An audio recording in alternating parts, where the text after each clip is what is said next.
పాకిస్తాన్ రాజకీయాల్లో మరో సంచలన పరిణామం చోటు చేసుకుంది. దేశ సైన్యాధ్యక్షుడికి అపరిమిత అధికారాలు కట్టబెడుతూ అత్యున్నత న్యాయస్థానమైన సుప్రీంకోర్టు అధికారాలను పరిమితం చేస్తూ రూపొందించిన రాజ్యాంగ సవరణ బిల్లుకు పాక్ పార్లమెంటు ఆమోదం తెలిపింది. ఈ నిర్ణయం దేశంలో ప్రజాస్వామ్యాన్ని తీవ్రంగా దెబ్బతీస్తుందని విమర్శకులు ఆందోళన వ్యక్తం చేస్తున్నారు. ఈ కొత్త చట్టం ప్రకారం ప్రస్తుత ఆర్మీ చీఫ్ జనరల్ ఆసిమ్ మునీర్ను చీఫ్ ఆఫ్ డిఫెన్స్ ఫోర్సెస్ అనే నూతన పదవిలో నియమించనున్నారు.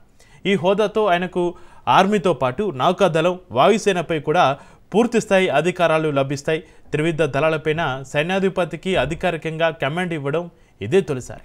అలాగే ఈ చట్టంలోని నిబంధనలు మరింత వివాదాస్పదంగా మారాయి. పదవి విరమణ పొందిన తర్వాత కూడా ఆసిమ్ మునీర్ తన ర్యాంకును కొనసాగిస్తారు. ఆయనకు జీవిత కాలం పాటు చట్టపరమైన విచారణల నుంచి పూర్తిస్థాయి రక్షణ, లీగల్ ఇమ్యూనిటీ కల్పించనున్నారు. దేశంలో ఒక వ్యక్తికి ఈ స్థాయిలో అధికారాలు, రక్షణ కల్పించడం పైన తీవ్ర విమర్శలు వెలువెత్తుతున్నాయి. ప్రభుత్వం తీసుకున్న ఈ నిర్ణయం ద్వారా న్యాయ వ్యవస్థను బలహీనపరిచి సైన్యానికి సర్వాధికారాలు అప్పచెబుతున్నారని ప్రతిపక్షాలు, ప్రజాస్వామ్యవాదులు ఆరోపిస్తున్నారు. ఈ చర్య పాకిస్తాన్ను తిరిగి సైనిక పాలన దిశగా నడిపించే ప్రమాదం ఉందని వారు ఆందోళన వ్యక్తం చేస్తున్నారు.